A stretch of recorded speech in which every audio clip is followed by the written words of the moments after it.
So we have a fascinating guest coming up, and fascinating guests, I should say, we're going to be speaking to around food and how food FOMO, for want of a better word, I'm guessing that sort of fear of missing out stops half adults from trying to lose weight. So they were an expert in the field, Professor James Stubbs, and we've also got LEAH Lyons, who is going to talk about her own lived experience as well.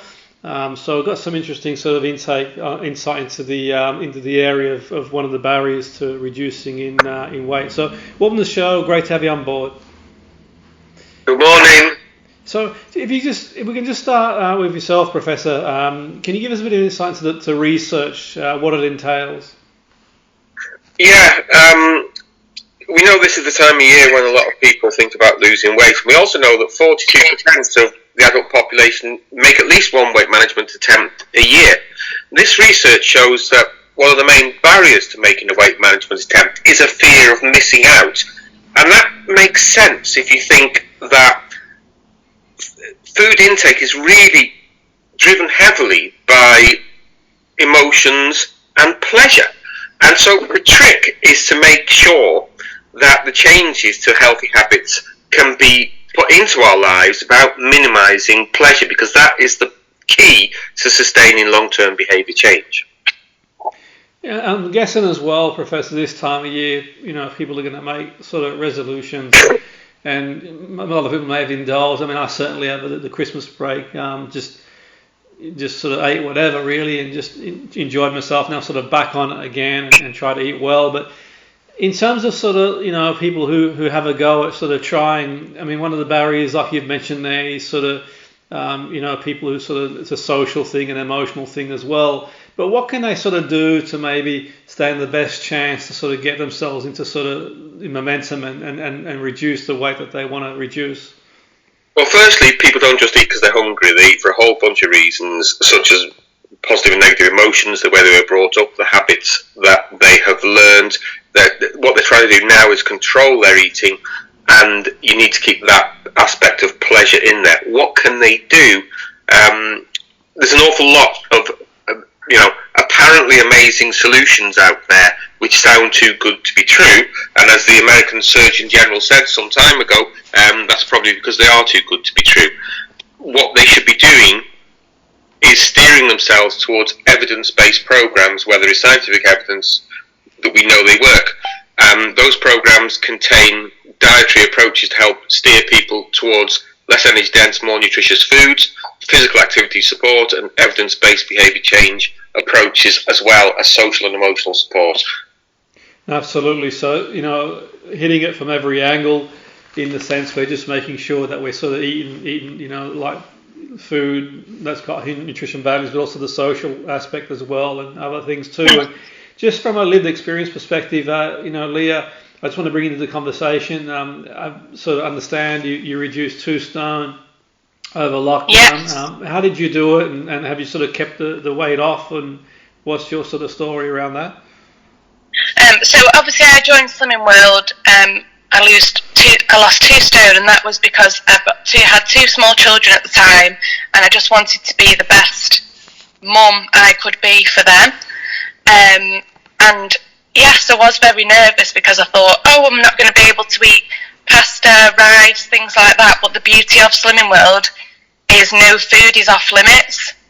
So I could still have my gorgeous pasta bakes. All the children eat the food as well. So it's just really fitted into my lifestyle so well. And I also know that going to my Slimming World group every week keeps me right on track. So having like a support group for you, LEAH, that kind of helps you, like having Slimming World for you as a support group to go along and be around sort of people who've got, maybe similar goals in that context to yourself. Is that useful for you? Yes, absolutely, because I know that when I'm in that room full of slimmers, there's no judgment and we're all there for the same reason. And the encouragement you get from groups when you walk through that door, it's just amazing. And personally, on my journey, I wouldn't have been able to do it if I didn't have that group to go to every week.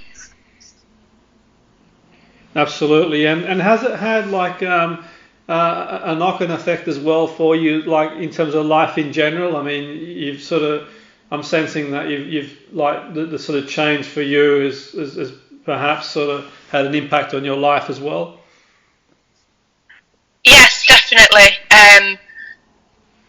In a way that, you know, I do have to be more organised as well, but it's not just me getting the benefit from cooking differently, it's my children as well. And if anything, Slimming World's actually taught me how to cook. Yeah, and absolutely. And in terms of, say, you've mentioned there, like from a social perspective, like, I mean, how does that sort of work? I mean, obviously, around Christmas time, I guess it's not easy. I suppose now everyone's sort of back into some sort of routine type thing. But in terms of yourself, I mean, do you sort of plan what you eat? I mean, how do you sort of manage that if you're around people who might not sort of, you know, be on the same path as you are and sort of reducing weight? You know, yeah. So I just try to, when I do socialise, you know, I always just think to make the better choice where I can. But at the same time, you know, if I do want a little treat here and there, I don't kind of sabotage myself. I enjoy it, and I know that as soon as I'm back on my Slimming World, you know, if I have gained weight, that's totally okay because I know exactly where it's come from, and I also know exactly what to do to get that weight back off. No, absolutely. And I just want to sort of bring in sort of Professor James STUBBS back in again in terms of sort of food. And we talked earlier about this. It can be overwhelming for a lot of people. There's so much information out there. I mentioned earlier there's some ridiculous claims as well in terms of, you know, what certain diets can do and other stuff as well. And what can people do, Professor, in terms of the legitimacy? I mean, I know it's not easy. You know, and I get each to their own in terms of what they decide to do. But in that sort of minefield of information, especially these days around social media, there's so much sort of what I would call, you know, nonsense, basically claims about people that can reduce. If it's too good to be true, it's you know, scenario. What can people do? Where can they signpost it to sort of get a realistic idea? I guess similar to what Leah's done there, something sort of realistic that's going to work long term for people.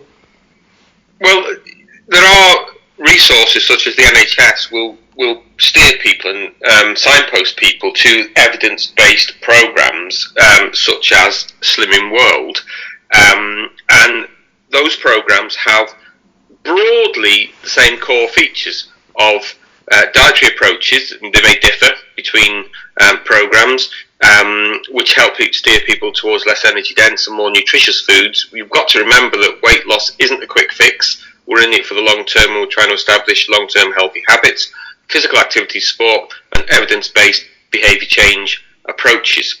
And Slimming World have also got a link, which is slimmingworld.co.uk, where you can learn about their specific approaches. The whole field of weight loss is a bit bewildering for somebody just looking on social media. And I can't emphasise enough that you should be looking for something that is evidence-based. A few years ago we did some research of slimmers, and we found from them they felt that weight loss can be difficult because it can be confusing, it can be a bit of an emotional and psychological tightrope, and making changes can be stressful. And we asked members in an evidence-based programme, which was in this case Slimming World, what they got from that programme. And they said they got psychological, and we've just heard this actually in the case study they said they got psychological support, knowledge, tools and skills, which helped them build a set of customizable tools and practices that fit into their lives and help them develop new food preferences and practices which didn't undermine the pleasure of eating. Also helped them feel understood and in it together, and helped with personalising those behaviour changes to their own lifestyles, which can then lead to long-term habitual behaviour change. And that's what people should be looking for, evidence-based approaches. Yeah, that's really interesting and informative, no doubt, for our listeners. And just on that, is there any way, like, maybe you can sort of signpost people to the research or sort of more anywhere like... Yeah.